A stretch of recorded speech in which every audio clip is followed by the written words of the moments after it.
Matthew chapter number 27. We're starting in verse number 32, and we're going to finish up this chapter here today. So far, what we've seen within this story is Jesus has entered into Jerusalem. And if you want to picture this week, Jesus has entered into Jerusalem on Palm Sunday. That is the day that today we generally commemorate and that we call that Palm Sunday. It's a week before all the events that take place after his crucifixion, the resurrection specifically. And so on this Sunday, Jesus enters into Jerusalem ahead of the Passover feast. This Passover feast is a big to-do. Literally, Jerusalem quadruples or quintuples in population during this feast time. It goes from about 20 to 40,000 people all the way up to 100 to 200,000 people. And so there are tents that are set up all around the city, even outside of the walls of Jerusalem. There are those who are just gathering in preparation for the Passover. This is a big to-do here in Jerusalem. As Jesus enters in, the people take palm branches and they take their jackets and they throw them on the road and they cry out, "Hosanna! Hosanna," which means this: save us, save us. And so they're calling out, crying out to Jesus, "Son of David, save us. Messiah, save us. Promised one, save us." And what they don't understand is that he is about to save them, but in a way that they are not going to comprehend. Their thoughts of his salvation are vastly different than the way it's actually going to play out. And so as Jesus is coming into town, the disciples are flocking to him. These other followers that have heard him over and over again are coming to him. But as the week plays on, he gives some very stern and hard teachings, and eventually the leaders of the Jewish religious crowd begin to look for a way to exploit him and eventually to hand him over to be condemned by the Romans. They find their opportunity by means of a man named Judas Iscariot. This Judas had been a follower of Jesus for 3 years. He had walked along with, he had traveled with. But one of the things we understand about Judas is that Judas was an insincere follower. Judas had his own motives. He was looking for personal gain. He was looking for a personal agenda. And so even as he was following, those on the outside didn't fully understand this. But in hindsight, it became very apparent that Judas, while he looked the part of a follower of Jesus, he was not actually a follower of Jesus. And so we find Judas betraying Jesus for a mere 30 pieces of silver, the price of a slave in this day and age. And then we see the regret that comes with it. We looked at this some last week as he sees and he regrets all the stuff that he has done, and he disregards this silver and he goes and he hangs himself out of the regret, the remorse, the shame that now he is carrying because of his decision. And then Jesus is brought before a man by the name of Pilate. Pilate is a Roman authority that is placed there in Jerusalem and over Judea, the region that Jerusalem is the capital of. And Pilate wants nothing to do with Jesus. In fact, he tries to convince the Jews to take anyone else. He's like, "Oh, here, I got this guy you guys really hate, Barabbas. Why don't you guys take him instead?" And the crowd says, No, you release Barabbas and you crucify Jesus.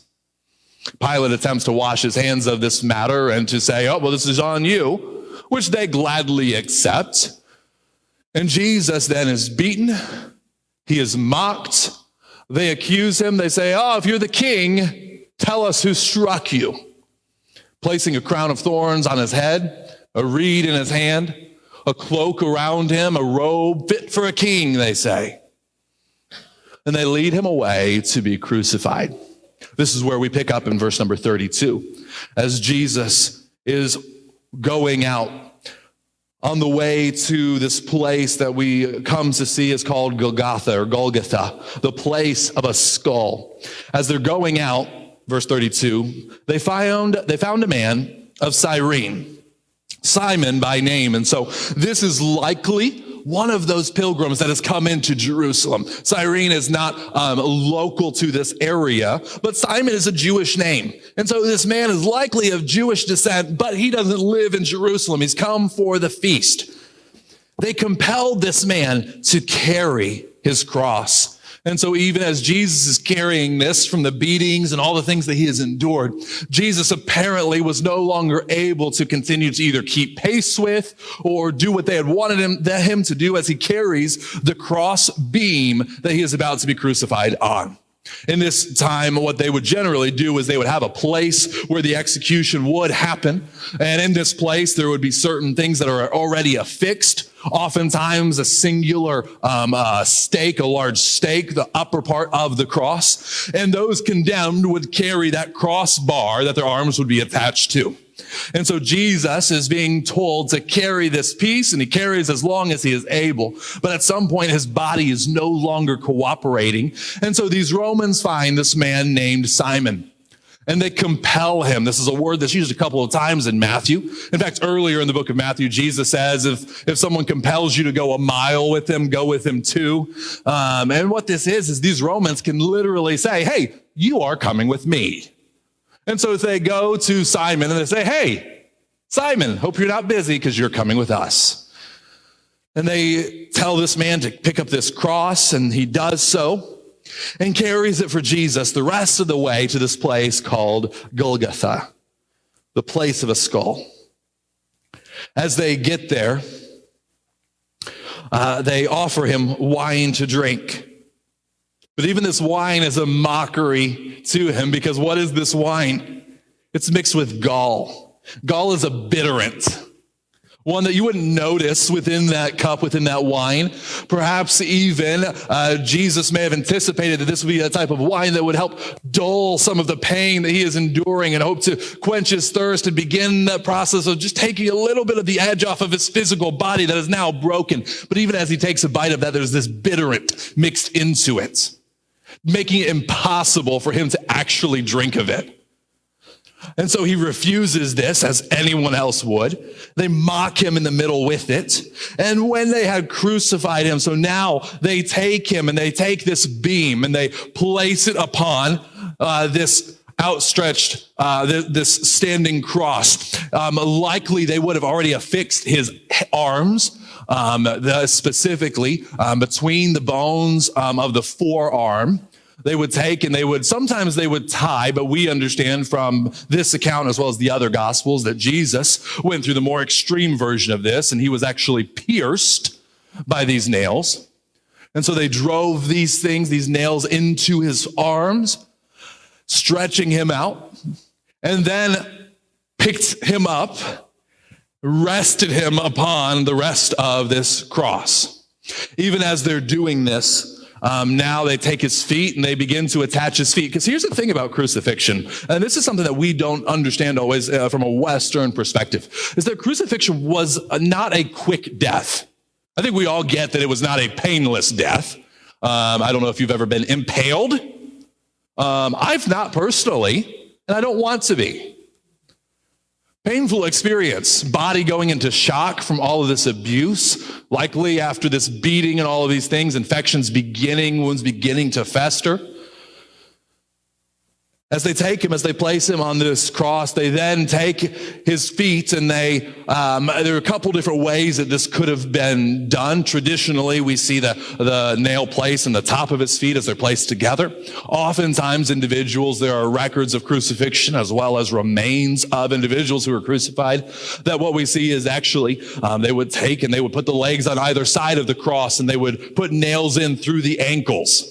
And affix the sides of the ankles to the sides of the cross. Regardless of the exact method that it was done in, what's the point? Why are they doing this?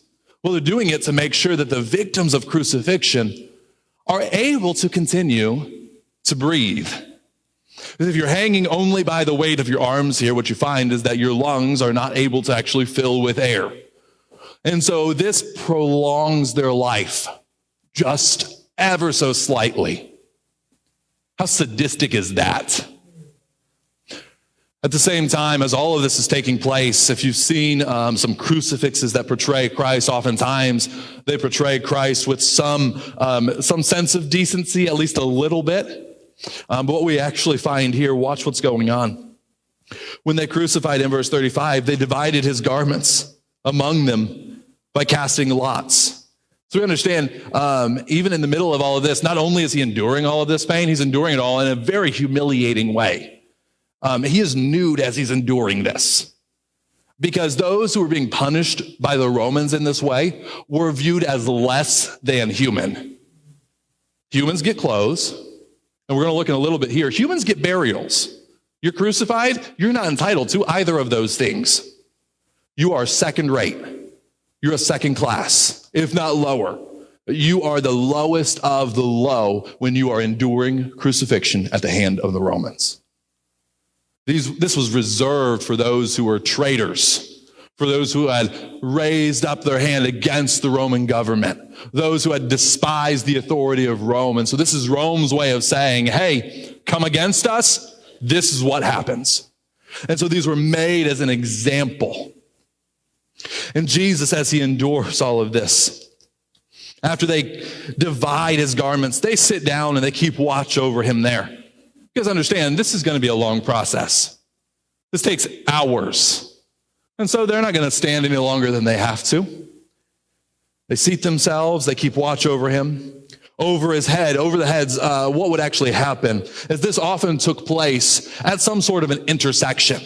This didn't take place privately. This took place where those who would pass by, they would see these men. And then above their heads, it was very common that the inscription of their wrongdoings would be placed. And so as people would come, as they would look on this one being crucified, they would see the accusation, the crime that they had committed to get them in this position.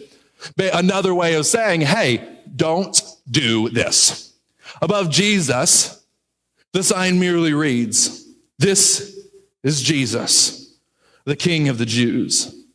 Another gospel writer actually records for us that the Jewish government, the Jewish leaders, were so offended by that statement that they go to Pilate and they said, no. His sign needs to say, "This is Jesus who said he was King of the Jews." And Pilate says, too late, it's already done. Like a good bureaucrat. And so above Jesus' head, "This is Jesus, the King of the Jews." So true. Even in the middle of all this mocking, this degradation, wow, these guys were so close to the truth. How incredible is it? And watch what takes place. Even as he's going on, then 2 robbers were crucified with him, one on the right and one on the left, the center being reserved for the greatest criminal. Those who passed by derided him, wagging their heads. And these are those who passed by. These are just people who are coming in. They're just, these are who they might be pilgrims. They might be citizens of Jerusalem. These are just guys who are walking by observing what's going on. But Jesus is a well-known name in Jerusalem at this time. And so as they come by, they see him, they deride him, they wag their heads. They said, oh, yeah, you're the one that would destroy the temple and rebuild it in 3 days. Save yourself.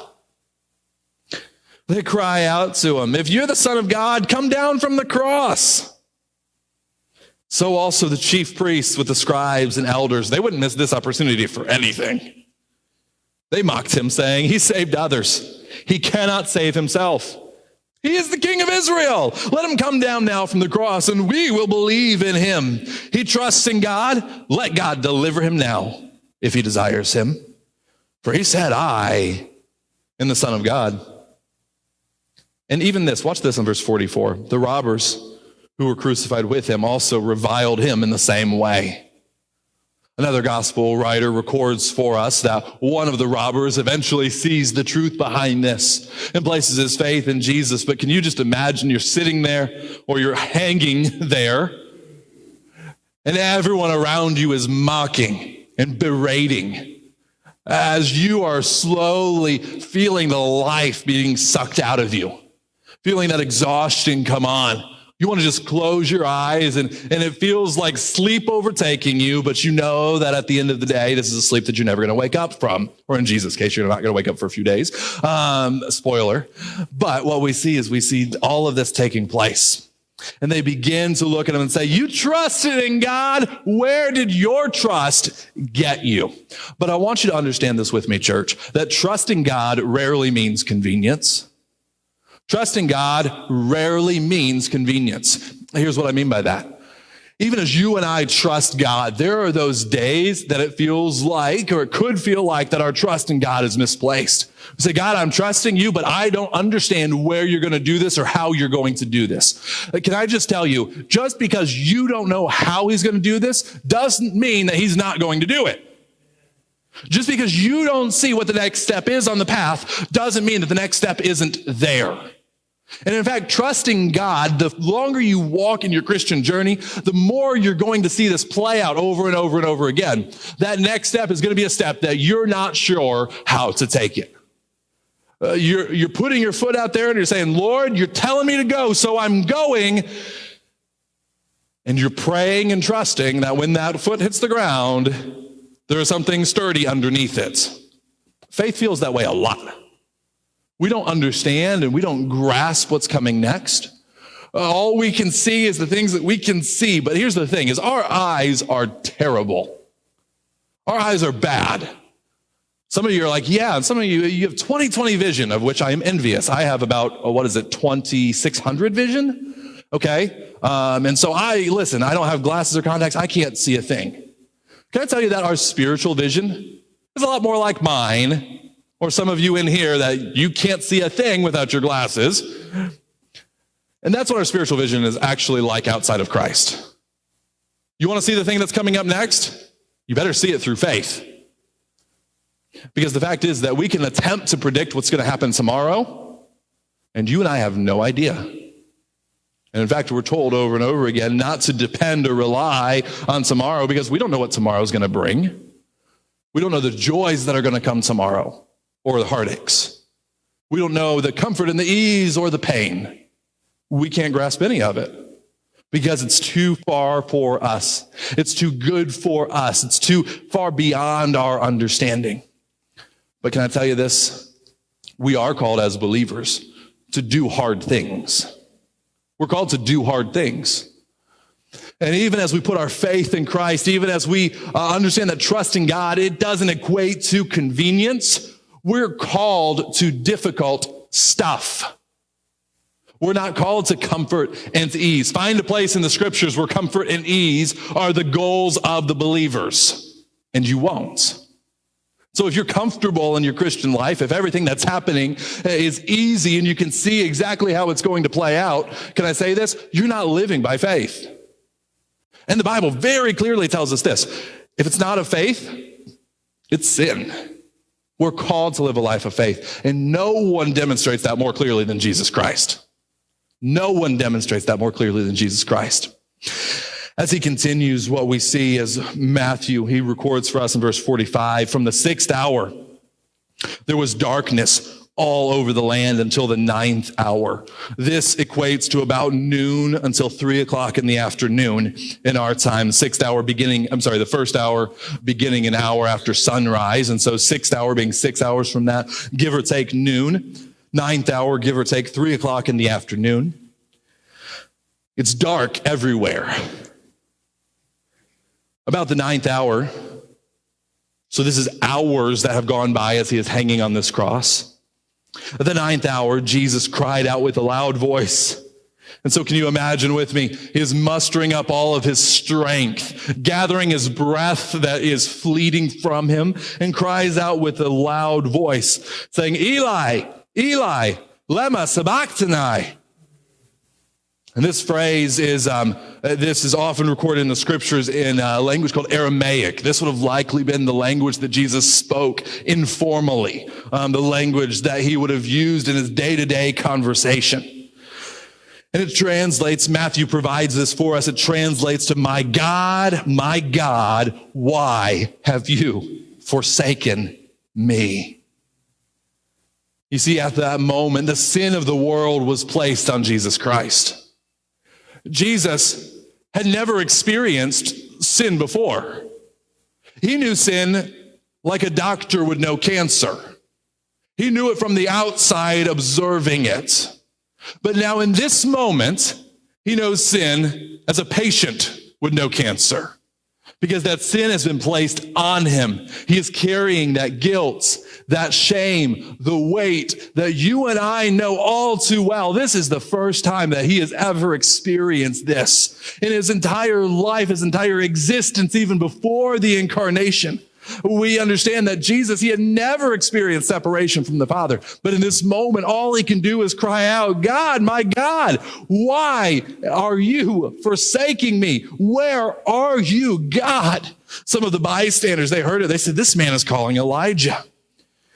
And at once, one of them ran, took a sponge, filled it with sour wine, put it on a reed, and gave it to him to drink. But the others said, wait, let us see whether Elijah will come to save him. And Jesus cried out again with a loud voice and yielded up his spirit. With that loud voice, he cries out again. Another gospel writer supplements this and tells us he cries out, it's finished. It is finished.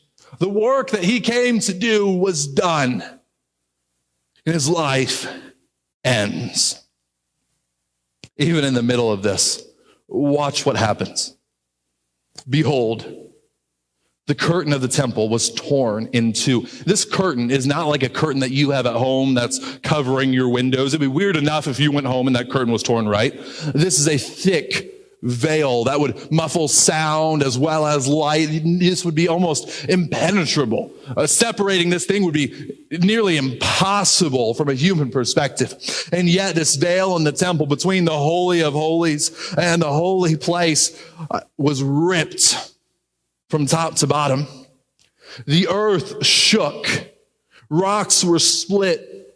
Not only that, tombs also were opened, which is not terribly uncommon in an earthquake or a flood and some natural disasters. These tombs and coffins and graves will rise a little bit, but watch what actually happens next. Because the Bible tells us many bodies of the saints who had fallen asleep, metaphor for death, were raised. And coming out of the tombs after his resurrection, they went into the holy city and appeared to many. And so just a few days later, as Jesus raises from the dead, he wasn't the only one that rose from the dead. In fact, there were many who had died who went into the city and began to bear witness. Can you just picture this with me for a minute? Guy shows up and you were at his funeral. And you're like, wait a second. I saw you last week. You looked different then. But these are the things that took place following the resurrection of Jesus in just a few days. But even at this moment, these graves have been opened and all of these things are happening in this earthquake and there's this darkness that had lasted for hours. But even as we continue, the centurion, watch this, verse 54. The centurion and those who were with him keeping watch over Jesus saw the earthquake. Keeping watch over Jesus, they saw the earthquake and what took place. They were filled with awe and said, truly, this was the Son of God. You know what's incredible to me throughout all of this chapter? The Romans have no problem believing this. Pilate's wife, now this centurion, and all of these guards that are standing by, they see all of this and they're like, this is not normal. This man is who he said he is. You know who had a difficult time believing? The Jews. Those who came for. Those he should have believed. And so this guard looks around. The centurion is one that's over 100 men. And so he has his troop of men here. And what does he say? He says, man, this is the Son of God. So at the end of the day, why did he die? If he's the Son of God, why is he the one that's on the cross? Why did he endure this pain, why was he forsaken by God? Why? Jesus was forsaken so that you can be forgiven. He was forsaken by God so that you can be forgiven by God. The fact is that you and I, we deserve this death that Jesus endured. You can say you're a good person all you want, but the reason that Jesus is enduring this is because it was our sin that placed him there. And in the middle of all of this, as we deserve this death that he walked through, He did it so we can be forgiven for our sins.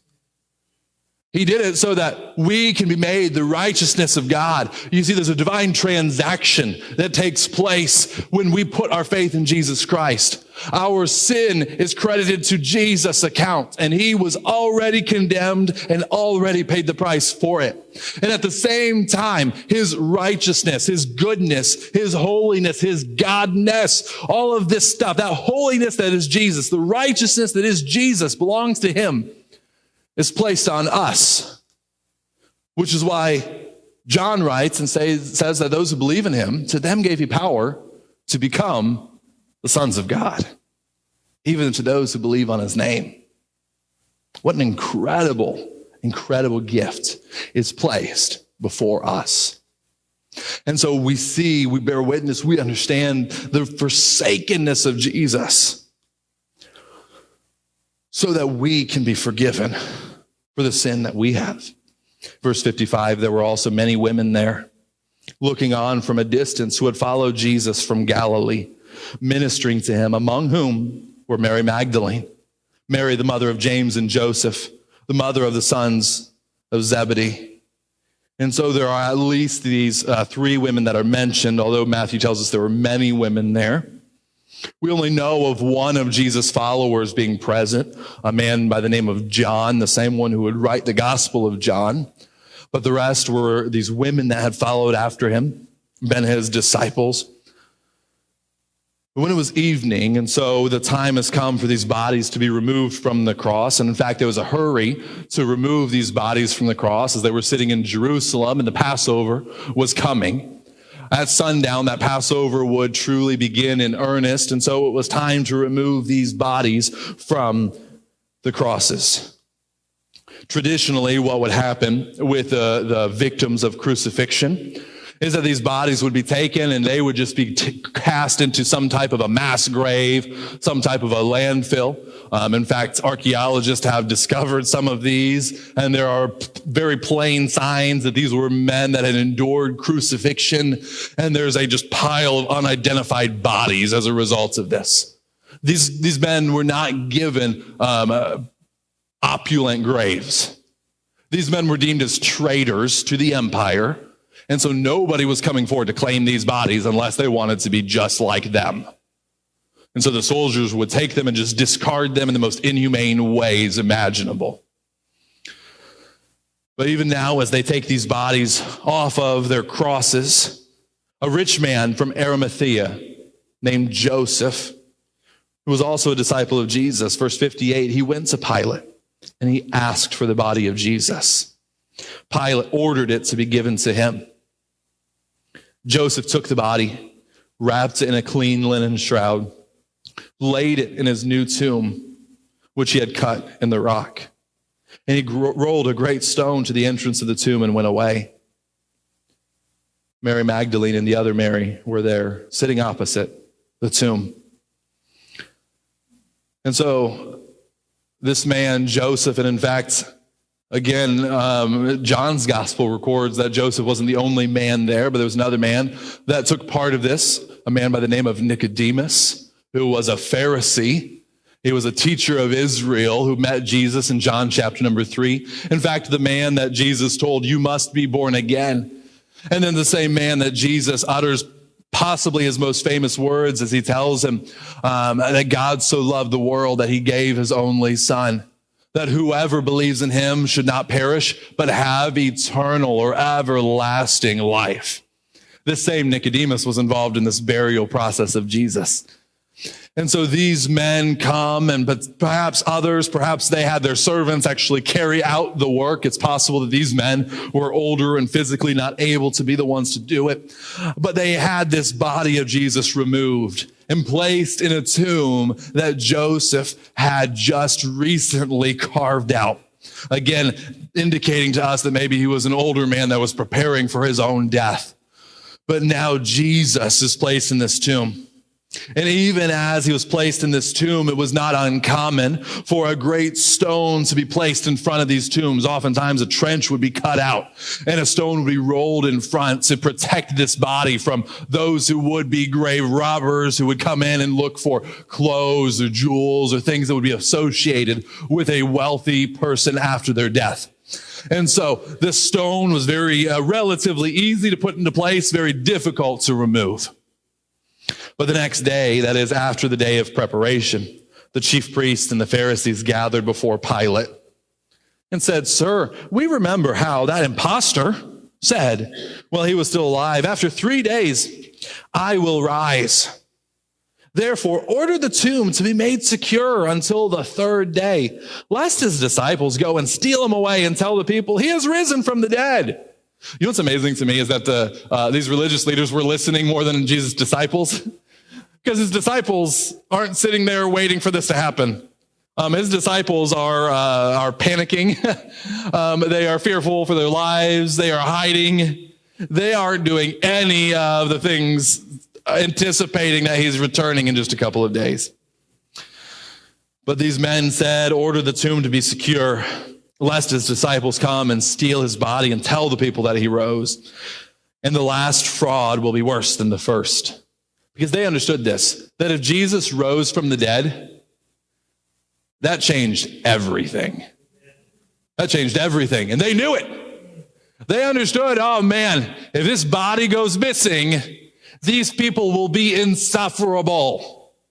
Perhaps there will be people gathering thousands of years later, worshiping the name of this man who was crucified. They understood that the resurrection was a big deal. And they said, hey, how can we prevent this from happening? You know what Pilate said to them? I love this. You have a guard of soldiers. Go make it as secure as you can. Pilate says, listen, there are guys already under your command. I'm done. You take the guys that you have authority over, and you can tell them to go out there if you want to, but I'm not getting involved any further. So they went and made the tomb secure by sealing the stone and setting a guard. But I want you to follow me here, because this guard is set. They're ready. These religious leaders have done their best to set themselves against God. They've done their best to set themselves against God. But we understand what's about to happen. And I want you to see this with me. Men cannot stop what God is going to do. You follow me? Men cannot stop what God is going to do. There's not a power that exists on this earth that when God says this thing is going to happen, that they can set themselves in opposition to the work that God is moving in. It can't happen. It doesn't happen. And yet, we see these men foolishly trying to get in the way of the work that God is trying to do. And not even trying to do, going to do. Because the fact is that the religious here in this passage, they made their stand and they hoped God was with them. But at the end of the day, what really was happening was that God was moving already through Jesus and had invited them to join.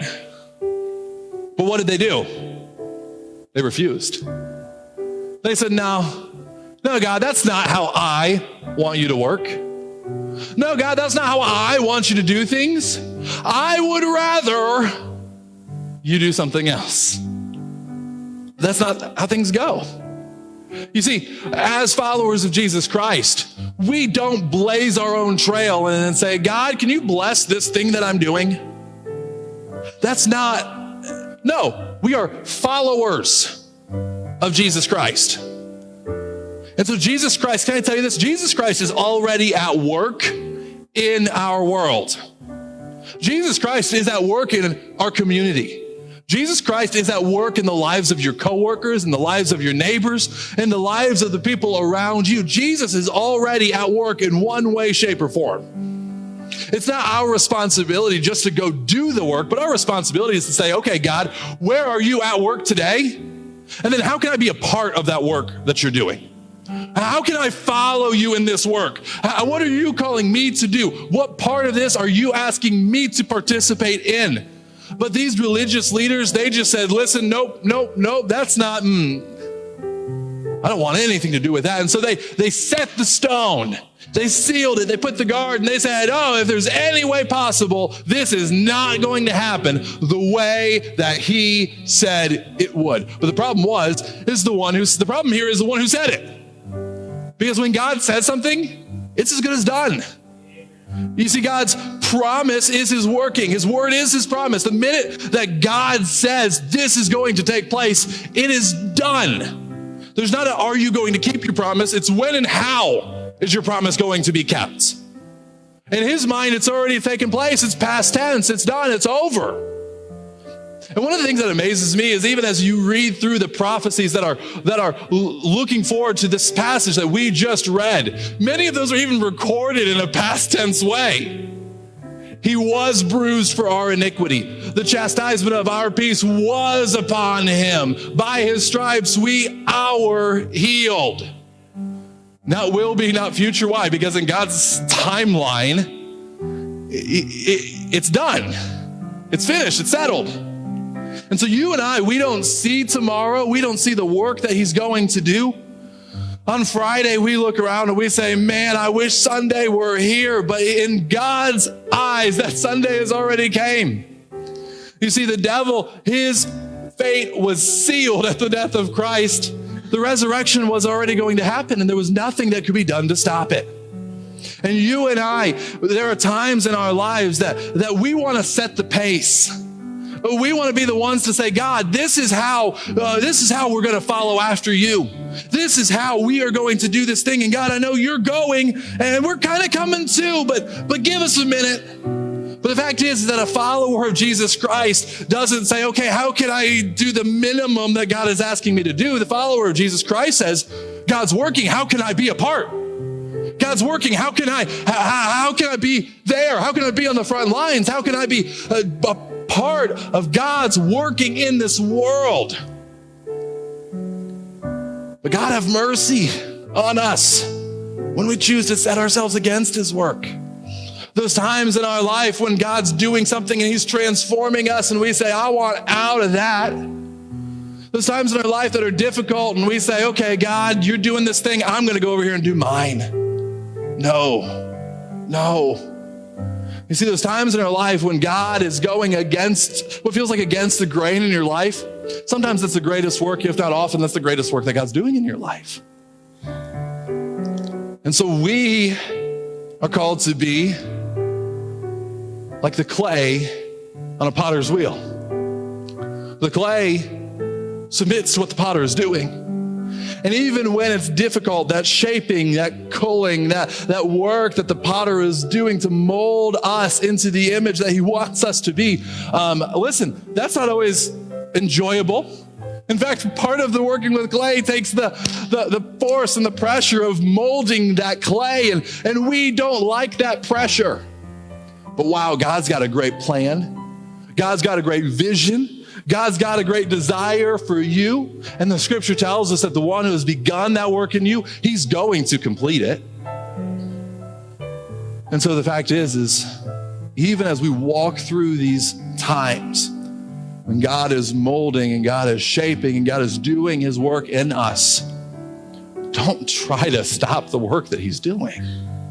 Don't try to stop the work that he's doing. Because as he's doing this work in your life, you know how he works?